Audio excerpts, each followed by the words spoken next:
And welcome to the Cedar Falls regular City Council meeting this January 21st, 2019. Now call this meeting to order and ask for a roll call from Madam Clerk, please. Miller. Here. DeBoer. Here. Cruz. Here. Blanford. Here. Dara. Here. Wieland. Here. Green. Here. All members present, Mr. Mayor. Thank you. Moving on to item 1, is there a motion to approve the regular meeting of January 7th? So moved. Second. Motion second. All in favor say aye. Aye. Opposed, nay. Special order of business. Item 2 is a public hearing on the proposed FY19 through 24 Capital Improvements Program, or the CIP. Is there a motion to receive and file proof of publication? So moved. Second. Motion second. All in favor say aye. Aye. Aye. Opposed, nay. Motion carries. Any written communications filed with the city clerk? We received one written communication over the weekend, which has been placed before council. Thank you.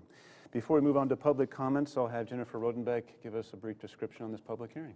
Sure. So tonight we're having the public hearing on the 5-year capital improvements program.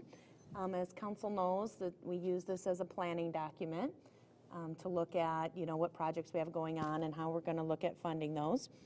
And really, there's been kind of other steps to get here tonight. One of the things we do through the council goal setting session is council outlines some parameters and gives staff some feedback about what they see as priority projects, and then we can take that and help develop the CIP.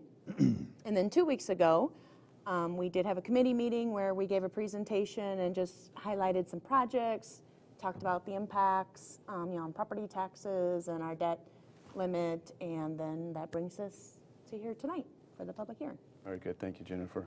I'll now open up to public comments. If anyone here wants to speak upon this topic. Hearing and seeing none, I'll declare the hearing closed. Item 3 is a resolution approving and adopting the CIP through 19 through 2024. Is there a motion, please? So moved. Second. Motion second. Any further questions or comments from council? Mr. Burr? Well, the letter we had was referring to, I think it's item 31 and 32 of the phase 1 of the bank improvement. Now that is actually just phase 1 for the bank improvement on the river. Is that not correct? I'm not sure. Do we know? In the CIP are two projects are listed on the CIP: the bank improvements And then the rec and the rec improvements. improvements in the water. Those are both listed on the CIP. But the one that the letter is talking about, isn't that in phase 2? Well, I wasn't sure because it was specifically mentioned the 2 projects on the CIP, so I wasn't sure. But you're right, there could be a second phase that is a much more expensive phase that is not listed on the CIP right now.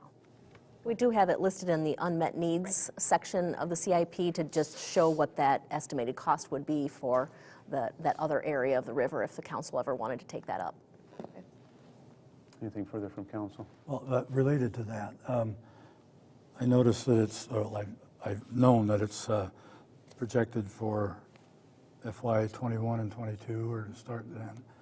And I've had some feedback from the people in the public opposite of the letter that we got, somewhat frustrated that it's taking so long, or it's going to be 2 more years before we see any action.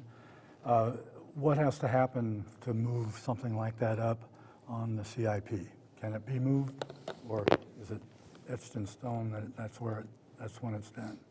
Well, a couple things, and Ron can jump in too, but one, again, we always like to say the CIP is really a planning document. That it changes every year. We get better cost estimates. We know more things, and so oftentimes things might move up or move back depending on what we do. So it is a planning document.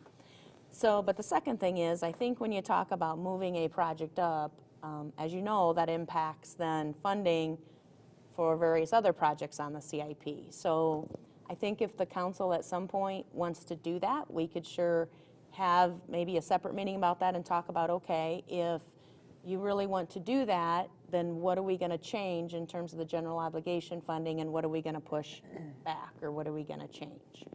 So, that's probably the 2 pieces to it. I think the other thing that I'd add with regard to that schedule is we still have to see what the consultant's going to have for an actual date, a letting date, that we can get this thing out for a letting and built. Right now, I know they still have a number of items that they have to complete with regard to that, And so we may be talking a matter of months, maybe not a difference of years. But we'll get an update on that very quickly, and we can kind of go from there. Okay, great, thank you. Anything further from Just council? a follow-up on that then, same line of thought then, as far as on the funding, when something like this requires a great deal of grant funding or private donations, what happens when those, if they're not received? We would not even put that up for a letting until all those funds are in place. So for instance, if a portion of that funding didn't come through, maybe it was a donation portion, but that would never even come forward for a letting process until all the funds are in place. Thank you. Anything further from council? Been motion second, requires a roll call vote, please. All voting aye, Mr. Mayor. Thank you. Item 4 is a resolution declaring, no, excuse me. Item 3 is a resolution approving, where am I? Number Five, please. Number 4. Number 4, yes, I was right initially, thank you. Number 4 is a resolution declaring an official intent under Treasury Regulation 1.150-2 to issue debt to reimburse the city for certain original expenditures paid in connection with specific projects, basically the CIP, if I'm not mistaken. Is there a motion, please? So moved. Motion second. Any further discussion from council? And Jen, I don't know if I said something wrong there, but this is basically approving moving forward with the CIP. Correct, and it just allows us that if there's some projects that we end up having to expend some costs before we sell the bonds, then we can use those bond proceeds to pay ourselves back. So that's really what this is allowing us to do. Yep, thank you. Been motion second. Roll call vote, please. All voting aye, Mr. Mayor. Thank you. Item 5 is a public hearing, the proposed plan, specifications, form of contract, and estimate of cost for the Place to Play Playground project. Is there a motion to receive and file proof of publication? So moved. Second. Motion second. All in favor say aye. Aye. Opposed, nay. Any written communications? I have no written communications on file, Mr. Mayor. Thanks. Again, before public comments, I think Mark Ripplinger, you're here just to have a few comments on this project? Thanks, Mr. Mayor. Just to give the council an update and individuals watching on TV is this playground will be built near the intersection of Hudson Road and Green Hill Road, just to the south and east of that intersection down by Algonquin and Ashworth.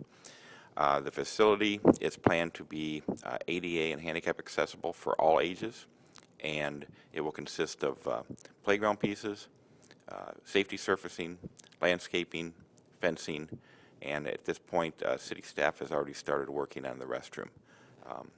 We have our consultant here tonight, Mark Kuiper, if there's any questions.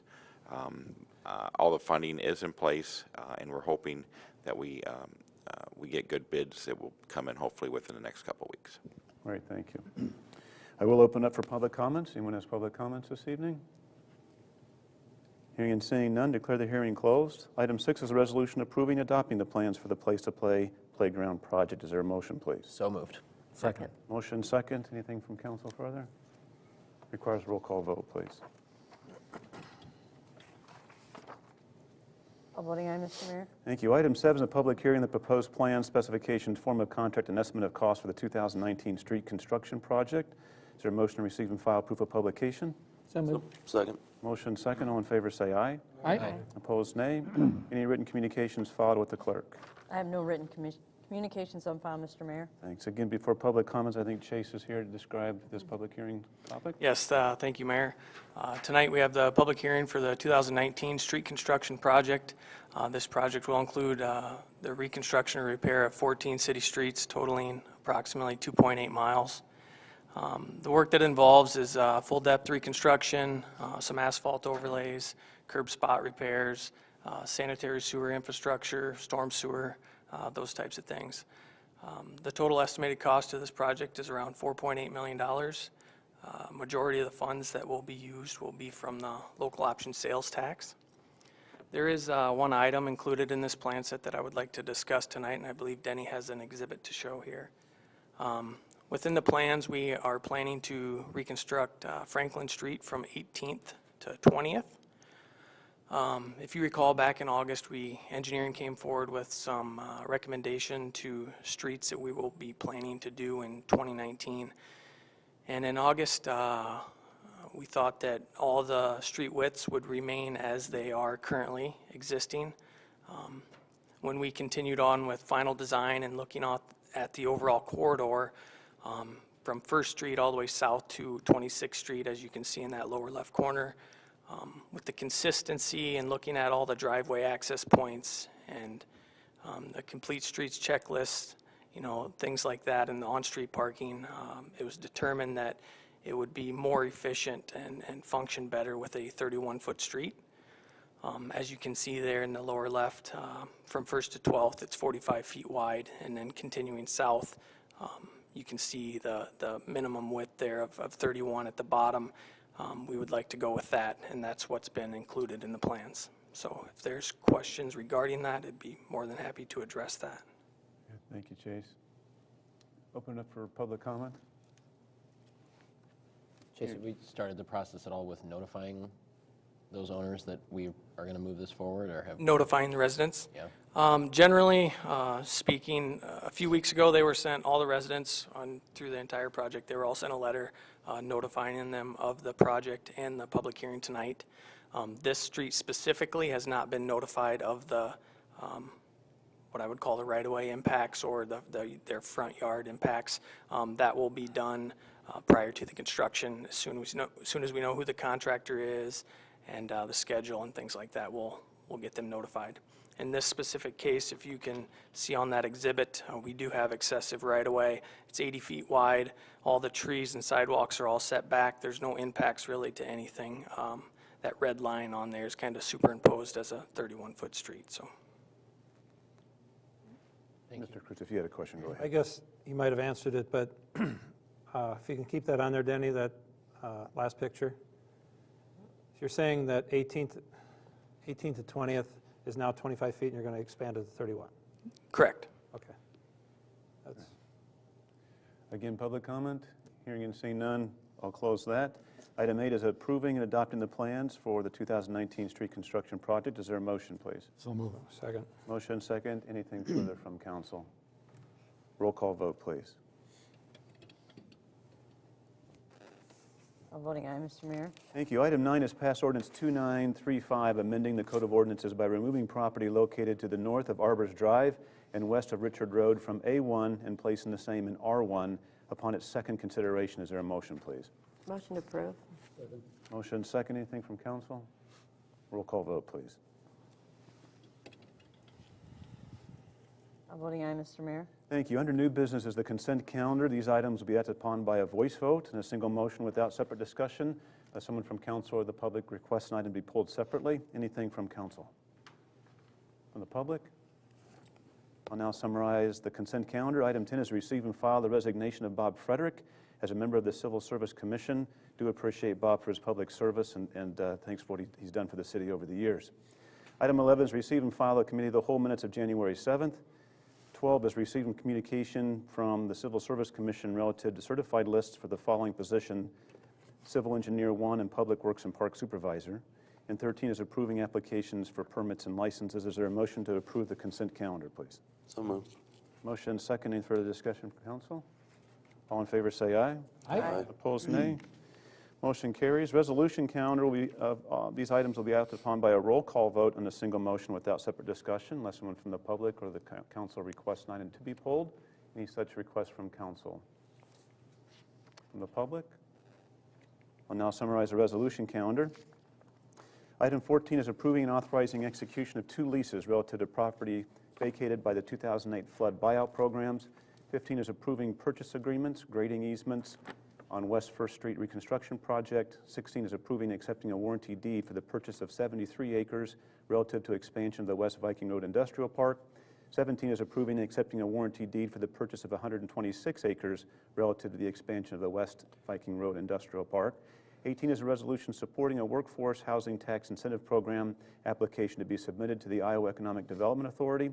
And 18 is setting February 18th as the date of public hearing on a proposal to undertake a public improvements project and to authorize acquisition of private property for said project. Is there a motion to approve the resolution calendar, please? So moved. Second. Motion second. Any further discussion from council? Roll call vote, please.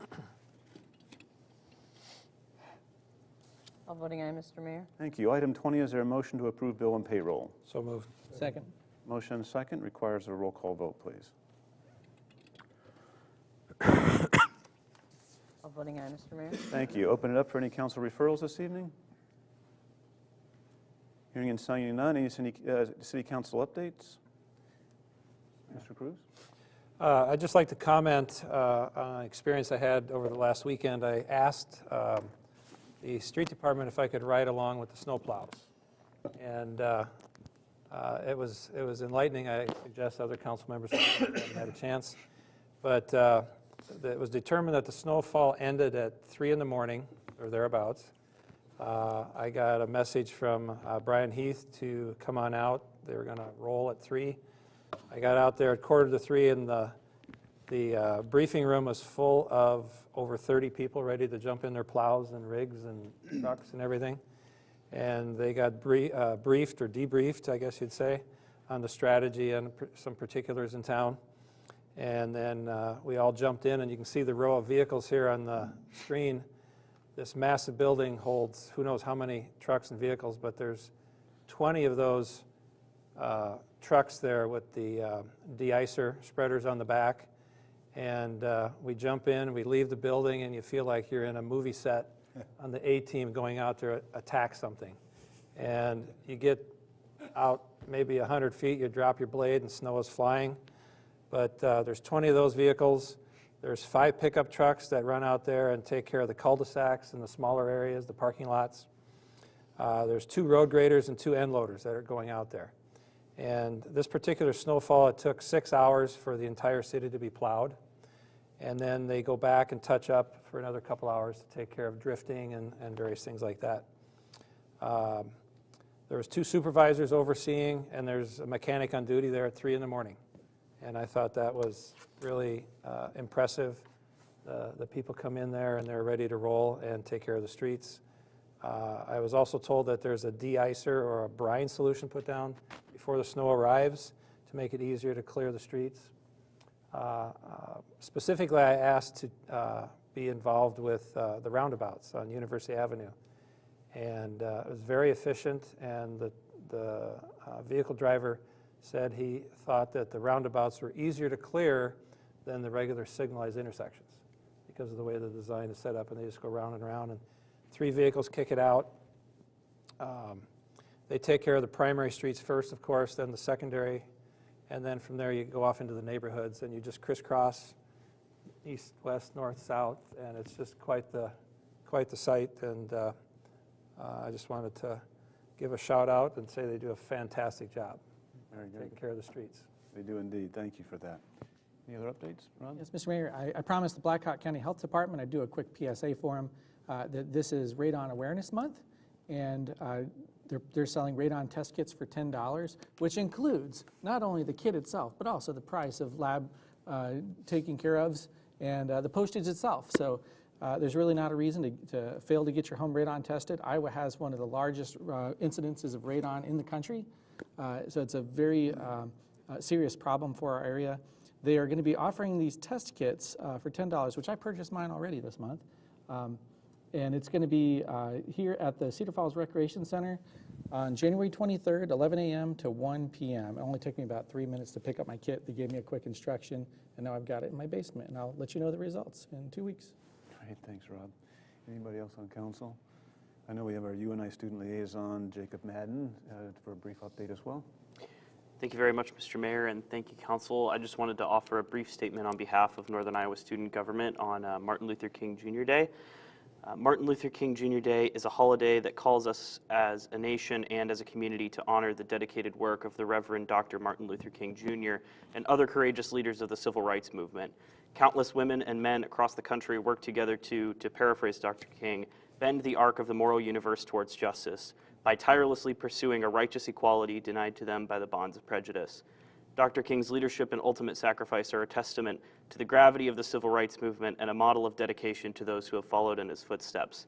Today, in that spirit of dedication and community, the UNI Service and Leadership Council packaged more than 20,000 backpacks of food for the Northeast Iowa Food Bank with the help of 650 volunteers.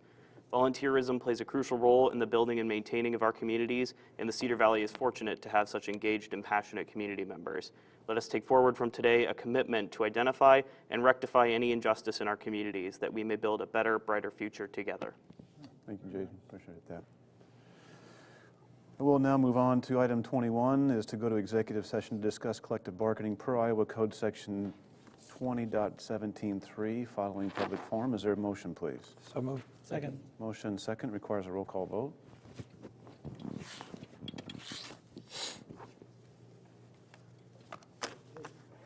All voting aye, Mr. Mayor. Thank you. Next item is public forum. Speakers will have one opportunity to speak for up to 5 minutes on topics germane to city business. Is there anyone here from the public that would like to speak for a few moments? Hearing and seeing none, we will now adjourn to executive session. Thank you.